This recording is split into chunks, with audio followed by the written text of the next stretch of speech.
Hello dear students, today in this lecture we will discuss about the topic characteristics and physical properties of amino acids. So what are the basic characteristics of the amino acids? For example, amino acids are found in contains amino group as carboxylic group means acid group as well as basic group, right? So it can show acidic nature and it can also show the basic nature. Depends upon the the medium. What is the actually the medium means the what is the nature of the medium. If the medium is basic, then it will it will be found in the form of ionic form, and if the medium is the acidic, then it will be found as the cationic form or the positively charged form. Okay, and if this is found in different ionic form in the different medium, then its migration towards the electrodes would be different. Okay, so and its migration towards the electrodes maybe the zero if we can produce if we produce a specific pH at which it is found in the form of deuterium means dipole in the form of dipole, right? So these are actually the characteristics of the amino acid that it can be found at the ionic form or cationic form or the deuterionic form, right? In the different mediums. So now in this lecture, we will discuss about the acid-base behavior of the amino acids, right? And understanding of the physical properties of amino acids. What are actually the physical properties means? What is the solubility of the amino acid? What is actually the color of the amino acid? What is the boiling point and melting point of the amino acid, right? And amino acids are found in the form of liquid or in the form of crystals means solid at room temperature will be discussed in this lecture. And the learning outcome of this class, student can learn the characteristic properties of amino acids like the acidic behavior of the amino acids, basic behavior of the amino acid, deuterionic form of the amino acids, isoelectric point of the amino acids, ionization of the amino acids, okay, dissociation of the amino acids, and the student would be able to get the knowledge about isoelectric point and physical properties of amino acids. So will be discussed. These will be discussed, right? And why we are discussing about the amino acids? Actually, amino acids are the building blocks of our body. These are the building blocks of our body, right? These are the monomer units of the proteins, and proteins are the building blocks of our body, right? So these are very important. And specific type of the amino acids are present in protein.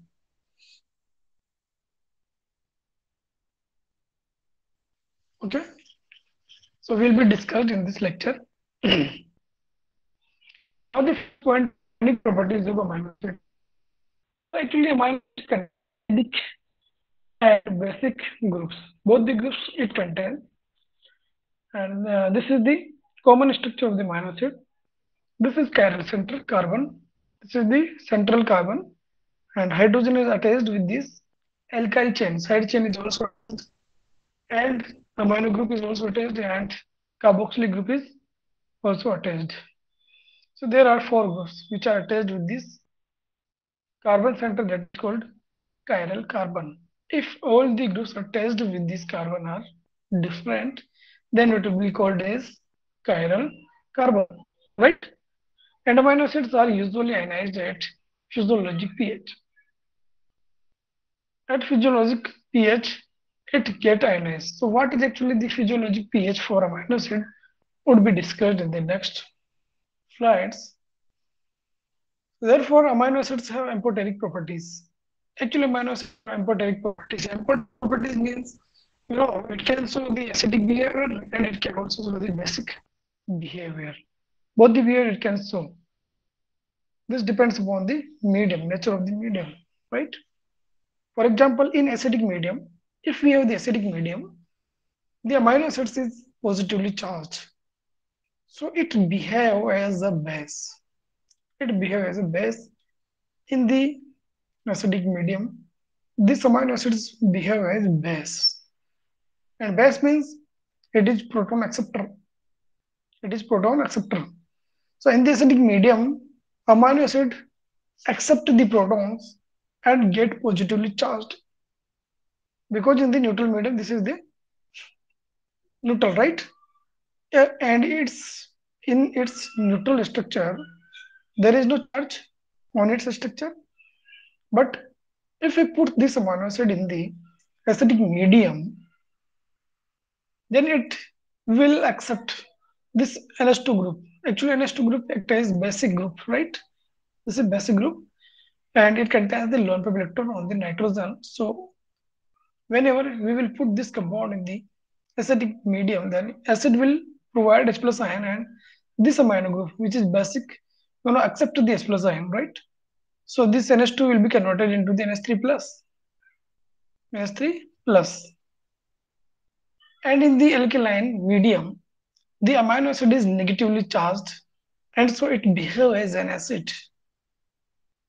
Means this behaves as proton donor. So if we put this compound amino acid in the alkaline medium, then this carboxylic group, actually this is the acidic group, and this donate H plus ion to the alkaline medium,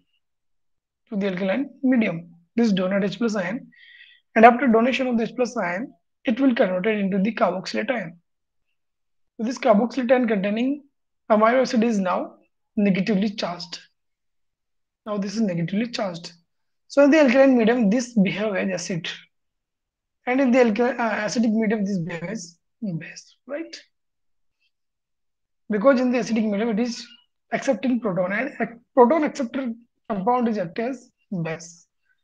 And in alkaline medium, it is donating proton. Overall compound is donating proton. So proton donor is called the acid, right? So depending upon the medium, nature of the medium, it can act as acid and base, right? This can be explained on the basis of this reaction. This is amino acid RCHCOOH2. Why this is called amino acid? Because this containing amino and carboxylic group, right? So this amino acid, if we put this into a solution of which the pH is less than 7, means medium is acidic, right? Then in the acidic medium, it will accept the H plus ion. And this NH2 group of this amino acid accept the H plus ion and get positively charged, means converted into the NH3 plus ion, right? Whenever we put this compound in the medium which has pH greater than 7, then this compound would, the release H plus ion. The carboxylic group release H plus ion. Here this arrow is downward arrow means this H plus ion is released by the amino acid. And here arrow is upward side means H plus ion is added to this amino acid, right? So here H plus ion is released from this compound, from this group. So this group is converted into the carboxylate group, and this compound is converted into the negatively charged compound, right? In the alkaline medium. Because alkaline medium has the pH greater than 7, right? And the acidic medium has the pH less than 7. This is due to the presence of greater H plus ion than the OH minus ion, and this is due to the greater OH minus ion than the H plus ion. Now, this is amine group and this is the ammonium group. So this is ammonium group at higher pH. At a higher pH value, this ammonium group is converted into the NH2, and this NH2 group at lower pH converted into the NH3 plus ion, right? Likewise, the carboxylic group at a higher pH converted into the COO minus carboxylate group, and this carboxylate group at lower pH converted into the carboxylic group, right? So they will interchange. They will interchange. Okay, they will be converted into each other depending upon the pH of the solution or the medium. So means amino acid act as basic as well as or the base as well as the acid. Now the next point is isoelectric point, that is also called as PI. PI. So at certain pH specific for each amino acid, the amino acid can exist in the dipolar form, which is fully ionized but with no net electric charge. So at certain pH, specific amino acid have dipolar form. This is dipolar form. Dipolar form means this is not neutral form, okay? In the form of dipole. Because here at such pH value of the medium, carboxylic group release H plus ion, and NH2 group accept H plus ion, right? When carboxylic group release H plus ion, then it is converted into the carboxylate group, while the next group after accepting the H plus ion converted into the NH3 plus ion, right? NH3 plus group, right? So now at this at such pH at which this carboxylic group release H plus ion and NH3 plus NH2 group accept H plus ion is called the isoelectric point. Isoelectric point, right? At this isoelectric point, the characteristic pH at which the net electric charge is zero is called the isoelectric point or PI. So this is the characteristic pH. Isoelectric point is the characteristic pH at which the electric charge of the amino acid is zero. There is no electric charge. There is dipole moment, even though there is dipole moment, but there is no net charge. Because the negative charge is cancelled out by the positive charge. This compound contains one negative charge and one positive charge. So both the charges are opposite. They cancel out their properties. Suppose I will put this compound in the media solution, and the electrodes are the connected with this solution, and we pass the current. Then due to this carboxylate ion, this compound will move towards anode, and due to NH3 plus ion, this compound will move towards cathode, right? But this will try to come. This will try to bring the compound towards anode, and this will try to bring compound cathode. Okay, but the migration towards cathode or anode due to these ions will be equal, because the strength of these ions, these positive negative charge, concentration of these positive negative charge are equal. So overall, this compound will not migrate. Overall, this compound will not migrate in this solution towards the electrodes, oppositely charged electrons. So if there is no migration of this compound in this form, then what we'll call it? We will call it that it has the zero electric charge. And that pH is called isoelectric point. That is called PI. I means isoelectric, P was the point. And the compound at isoelectric point exists in the form of deuterion. This is called the deuterion. This single compound form, exists in the form of two ions. That is called deuterions, right? The amino acid at the isoelectric point Pi is called deuterium and is electrically neutral. This is electrically neutral, not migrating in an electric field. Okay, this is electrically neutral, not migration in the electric field.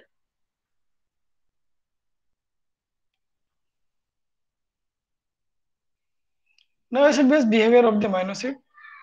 So amino acid exists as deuterium dipole ion having both a formal positive and formal negative charge. Overall charge is neutral here. This is the neutral form of this amino acid and this is the dipolar form of the amino acid at pK value 9, right? And amino acids are amphoteric. They have amphoteric properties as I told in the previous slide. Means they can react as either an acid or as a base. And ammonium ion act as an acid, the carboxylate as a base. Right, and at isoelectric point, the pH at which the amino acid exists largely in a neutral deuterionic form, right? Now the question is, which amino acid remains or exists in the deuterionic form? pH. So, if you talk about the amino acid that is alanine, if you talk about the alanine, that alanine at low pH than the 2.3 pK value. At low pH, it will remain at H plus ion means cationic form, or we can say the positively charged. Okay, and between 2.3 to 9.7 pK, this will remains in the deuterionic form, and in the high pH medium, this will exist in anionic form, right? So this is the range of the pK at which it will remain in the exist in the form of deuterium, right? So what will be the Pi isoelectric point for this compound? So this is actually the ratio of the pK1 upon pK2. So the pK value pKa1, sorry, this is equal to the pK1 plus pK2 upon 2. Formula is splitted actually, no problem.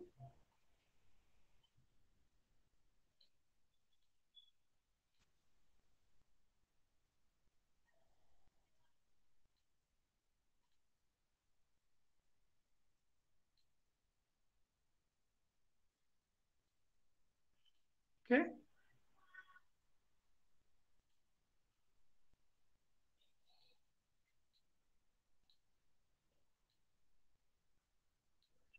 Sorry about that. No, it is okay.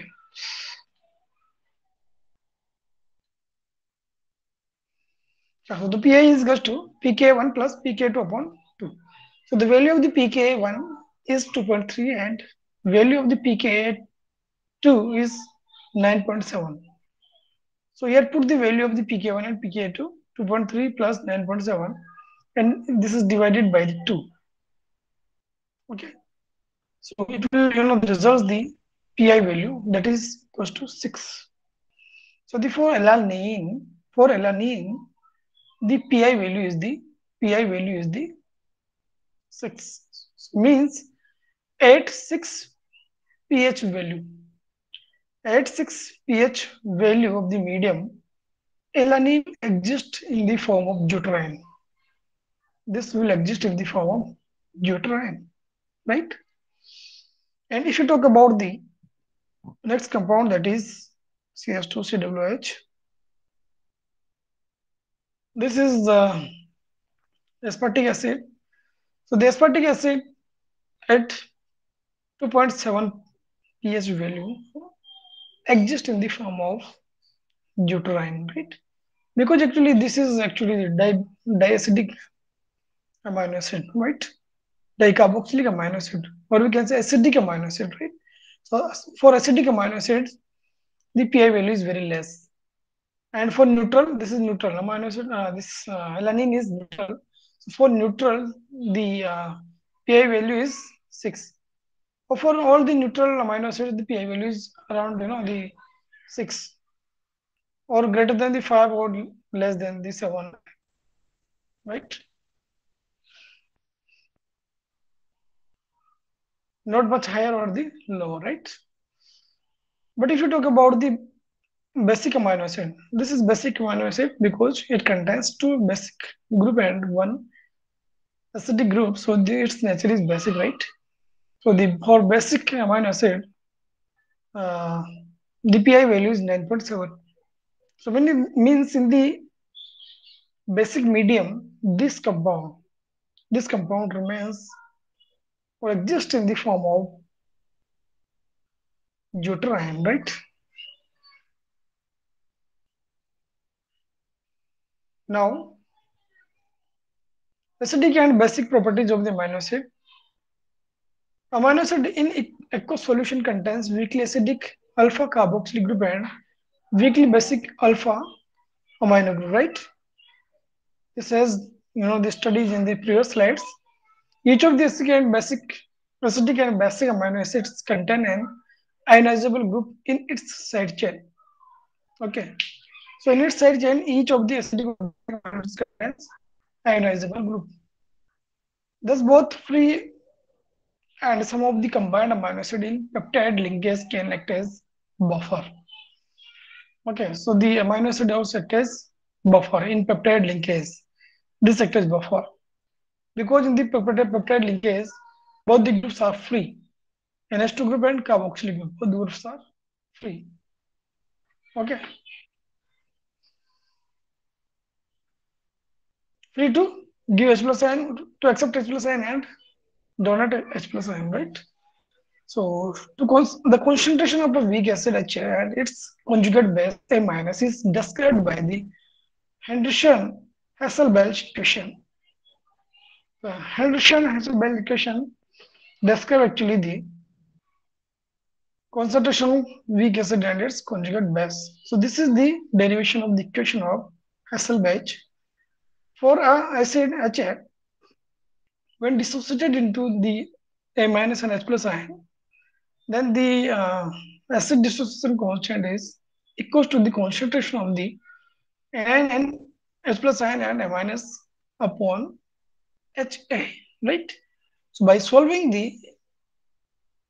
for the plus ion in the above equation, taking the logarithm of both sides of the equation and multiply both sides of the equation by -1 and substituting pH is equals to minus log H plus ion and pK is equals to minus log K. We obtain. So this is the equation. pH is equals to the pK plus log A minus upon HA. This is the equation of pH, right? So when we solve this equation, we take logarithm multiplied by the negative sign and substituting the pH by this, then we will get actually this equation, right? We are not deriving here the equation. Okay, we are just want to determine the pH of the solution, okay, by getting the concentration of the A minus and HA. So this is the equation of the pH. pH is equals to pK plus log concentration of conjugate base and concentration of the acid. Okay, or this is the equation of Anderson-Hasselbalch. This is Anderson-Hasselbalch equation, right? So when we put the concentration of the conjugate base means A minus and concentration of the HA, then we can easily calculate and the pK value. Then easily calculate pK value we can calculate from this formula, okay? Value from this formula and pK is the negative logarithm of the K, right? So pK value we can calculate from this formula. And when put the pK value and also A minus and HA, then pH of the solution can be calculated, right? Now study the acid-base properties of amino acid. Start the titration. To study the stable properties of amino acid, start the titration with amino acid in acidic form.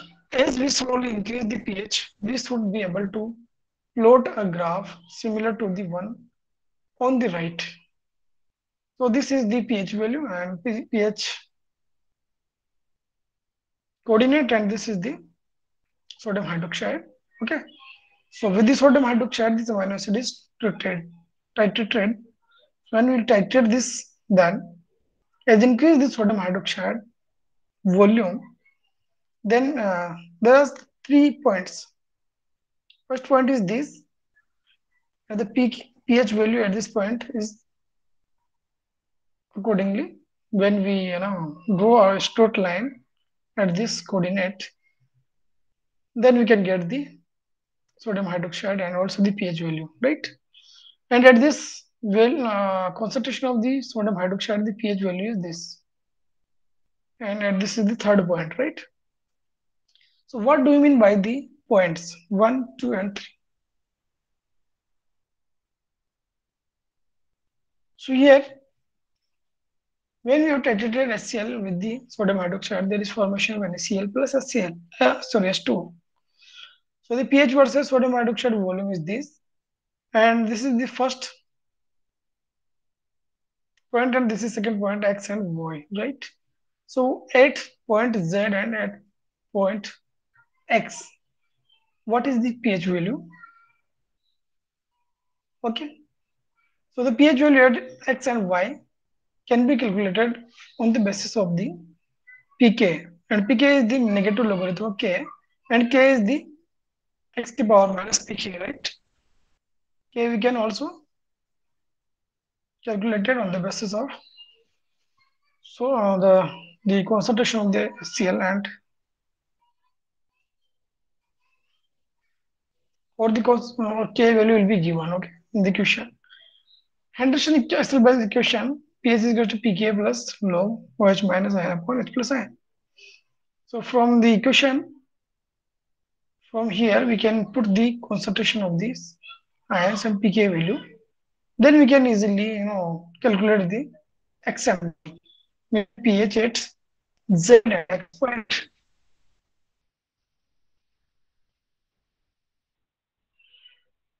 This is the titration. There we have taken acid and the burette have taken this, right? Now the titration curve point. These are the titration curve point. What do you mean by the titration curve point? So at the point number 1, where half of the original acidic amino acid has been titrated and become a deuterium. At point first, half of the amino acid the titrated with the base, right? And they became a deuterium. They became deuterium at this point. And at the second point, where the amino acid is entirely in the deuterium form. Second point number 2, all the or the entire amino acid molecules converted into the deuteriums. Well, we are talking about the third point, where half of the amino acid is in the deuterium form and half is the basic form. So at this point, half of the amino acids are in the deuterionic form, while half is in the basic form, is negatively charged. So this is the amino acid at point 1, this is at second, and this is at third point, right? These are the various, the form of the amino acid at different pH whenever we have titrated this with the sodium hydroxide base, right? So what does the each point means? First point, pH of the midpoint of the first leg 1 is the pK value of the carboxylic acid group. This is the pK value of the carboxylic group. And at second point, this is the deuterium, and third point, this is equal to the pK value of the NH3 plus, pK value of the NH3 plus, right? Now we titrate our amino acid solution with sodium hydroxide to see the pH curve, as it suggests the amount of sodium hydroxide added. Use pH meters to monitor pH changes during our titration and construct a graph of pH versus volume ml of the sodium hydroxide rate, right? So these are the acidic basic properties, pI value, I mean isoelectric point, ionization of the amino acids. Now, physical properties of the amino acids. So if we talk about the physical property, the first property is the dissociation we are discussing here. Dissociation of the amino acids. So the here solution amino acids are present depending on pH as cation, deuterion or anion. Okay, so amino acid can be exist. This would be exist. This can be exist in the cationic, anionic or deuterionic form depending on the pH. So these are the different form of the amino acids. With the cation denoted as A plus, dipolar deuterion as plus minus A, and anion as A minus. A means amino acid. Means with the different pH, these founds in the cationic form as I plus, deuterionic form as plus or minus form, and also the anion as A minus. So the diffusion constant of amino acids can be determined, for example, by titration of the acid. Right? Now the configuration and optical activities. Configuration and optical activities. So the amino acids, except for glycine, have at least one chiral center and hence are optically active. So except the glycine, all the amino acids, alpha amino acids, are actually having chiral center. If they have chiral center, then it would be optically active. But the condition is that in the solution, the pure enantiomer is present or the enantiomer is present in the axis, then it would be optically active, right? But if both the enantiomers of the particular amino acid are present in equal amount, then the mixer would be actually optically inactive. Because due to external compensation, these enantiomers cancel out the optical properties. They cancel out the optical rotation of the polarized side by these compounds, right? Now all amino acids found in proteins have the same configuration on the alpha carbon atom. They are considered L amino acids. So all the amino acids which are present in the found in the proteins, they have L amino acids as the monomer units. With L-cysteine, an exception, it is in the R series. So only L-cysteine exceptionally found in the R form, right?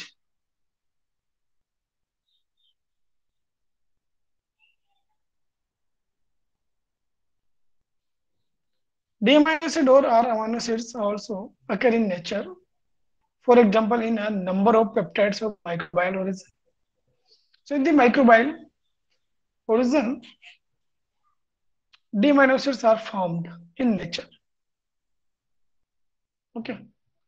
So this is the L amino acid.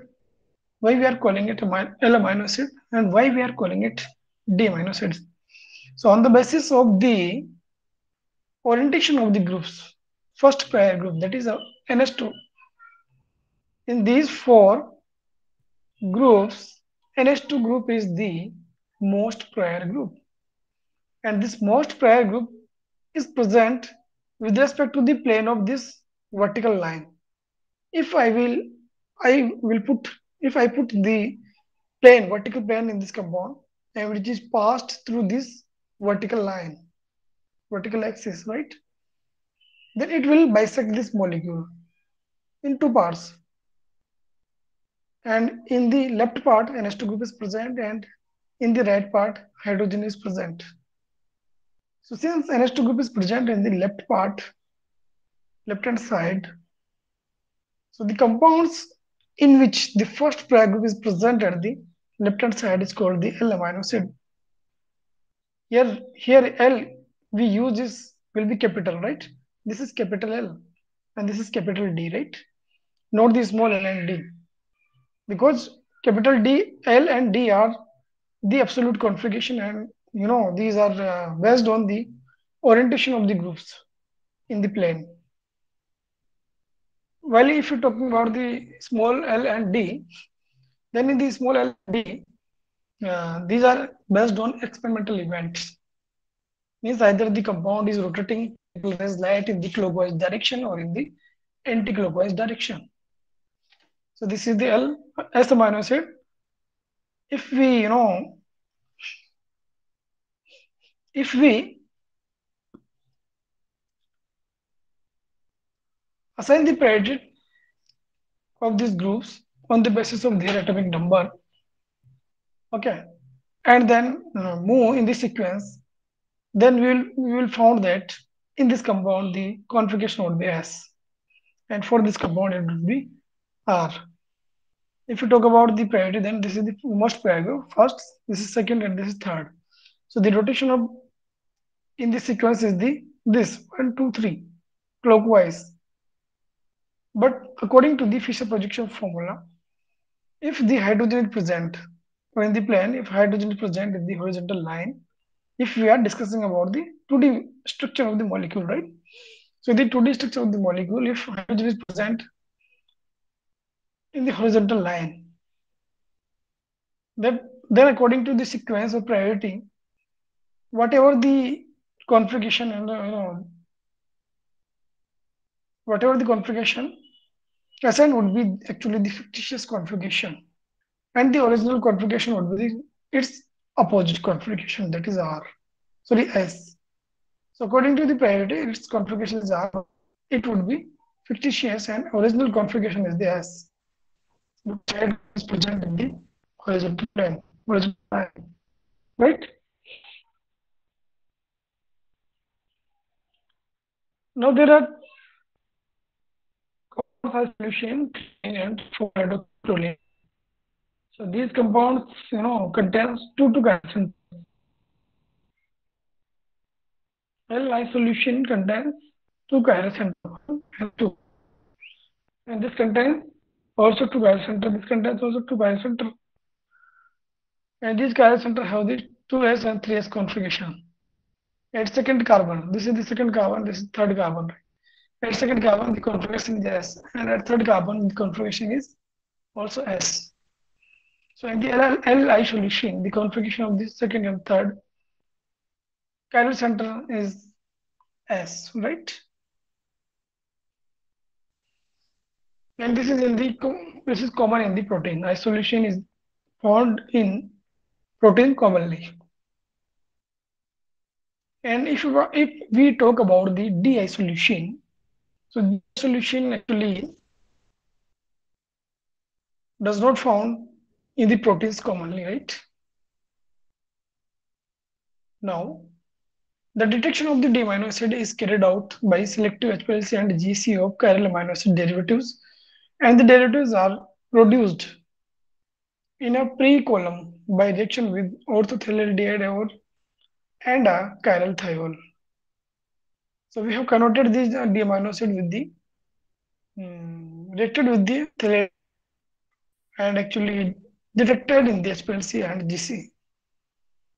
Okay, because D amino acids are actually not having fluorescence property, but orthothiolyldiide has the fluorescence property. Okay, we tagged this with this fluorescent molecule and passed through the HPLC or GC column. So whenever it will pass through the HPLC or GC column, L and D amino acids will be separated. These will be separated, okay, and detected by the detector. So if two enantiomers are present or the racemic mixture of the compound is present, then from this racemic mixture, D and L amino acid can be separated. So this is peak for L amino acid, L-alanine, and this is for D-alanine. And if you talk about the proline, so this peak is for D-proline and this is for L-proline. And this peak is for L-aspartic acid and this is for D-aspartic acid, right? So determination of the enantiomeric properties of the amino acids. HPLC chromatograms of authentic alanine, proline and aromatic acids are given here. So we can detect the specific form of the enantiomeric form of the amino acids by HPLC, by TLC, etc. Now solubility of the amino acid in water are highly variable. Besides the extremely soluble proline, proline is extremely soluble in the water, right? Hydroxyproline and glycine and alanine are also quite soluble. These amino acids are quite soluble in the water, right? But if you talk about the other amino acids that are significantly less soluble, with cysteine and tyrosine having particularly low solubilities. So cysteine and tyrosine have the low solubility. In addition to that of the acid and bases improve the solubility through salt formation. If we prepare salt of these amino acids, then its solubility will be improved. Okay, because water is also the polar molecule. Okay? Like dissolve like concept applied here. The presence of other amino acids also bring about an increase in solubility. Thus, the extent of solubility of amino acid in a protein hydrolysate is different than the observed for the individual component. Now, solubility in organic solvent is not very good because of the polar characteristics of the amino acids. Amino acids have the polar characteristics. That's why they are not soluble in organic solvents. So all amino acids are insoluble in ether also. Only cysteine and proline are relatively soluble in ethanol at 19 degrees centigrade. Because actually the cysteine and proline contains polar groups. And methionine, ornithine, leucine, glutamic acid, phenylalanine, hydroxyproline, histidine, tryptophan are sparingly soluble in ethanol. They are sparingly soluble. Sparingly soluble means they are not having actually either having the much solubility or insolubility, right? The solubility of the solution in hot ethanol is relatively high. As increase the temperature of this solution, these amino acids, increases the solubility of the amino acid, right? So at 30 degrees centigrade temperature, the isolation has the solubility 0.09 gram per 100 gram of the ethanol. But if you talk about the 70 to 80 degrees centigrade, its solubility is 0.13 gram per 100 gram of the ethanol, right? Now the next property is UV absorption. So aromatic amino acids such as phenylalanine, tyrosine, tryptophan, they absorb in the UV range of the spectrum with the absorption maxima at 200 to 300 230 nanometer and 250 to 290 nanometer due to the presence of aromatic ring. Okay.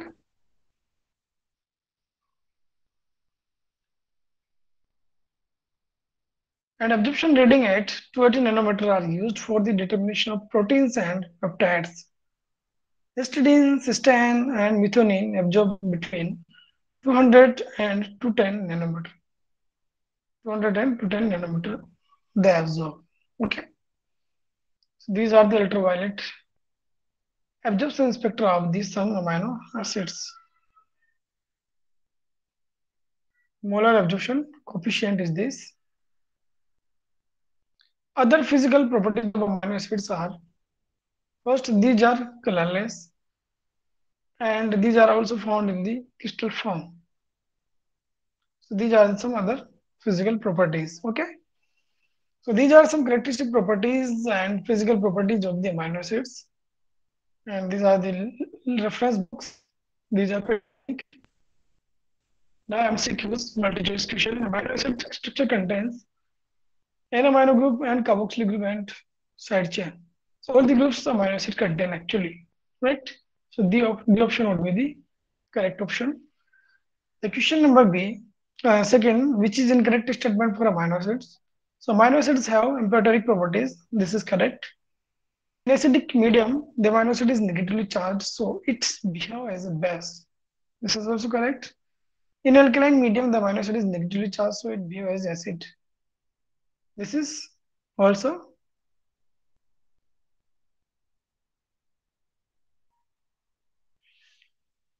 correct. And in the acidic medium, the amino acid is positively charged, so it behaves as a base. This is, incorrect. Because in acidic medium, it behaves as base, but it is not positively charged. Sorry, this is correct. This is incorrect. Option D is the incorrect. Because in the acidic medium, amino acid is not negatively charged. Amino acid is positively charged in the acidic medium, right? Because in the acidic medium, amino acid accept this plus ion. If it will accept this plus ion, then no, it will get positively charged, right? And positively charged, I mean, proton accepting species is called the base, right? So this is base. Question number 3. Blank are the building blocks of peptides and proteins. Which are the building blocks of the peptides and proteins? Amino acids. Question number 4, 8, fill in the blank, which is specific for each amino acid. The amino acid exists in the dipolar form. So at which point the amino acid is exist in the dipolar form. So at the isoelectric point, this is exist in the dipolar form, right? And if you talk about the question number 5, the concentration of a weak acid HA and its conjugate base A minus is described by the option number A, Henderson-Hasselbalch equation, B, Arrhenius equation, C, D by Haeckel-Weintraub equation, and D, post-Wald dilution law. So actually the concentration of weak acid and its conjugate base can be described by the Henderson-Hasselbalch equation. So option A is correct option, right? Now question number 6, which amino acid is the example of polar positively charged amino acid? So the compound polar positively charged amino acid. So the arginine, lysine, styrene, all are actually basic amino acids and are polar positively charged. So the D option is the correct option. Question number 7. The concentration of a weak acid and its conjugate base is described by the Henderson-Hasselbalch equation. This is repeated. Question number 8. Which amino acid does not absorb between 200 to 210 nanometer? Styrene, cysteine, alanine, and methionine. So actually alanine does not absorb in this range, right?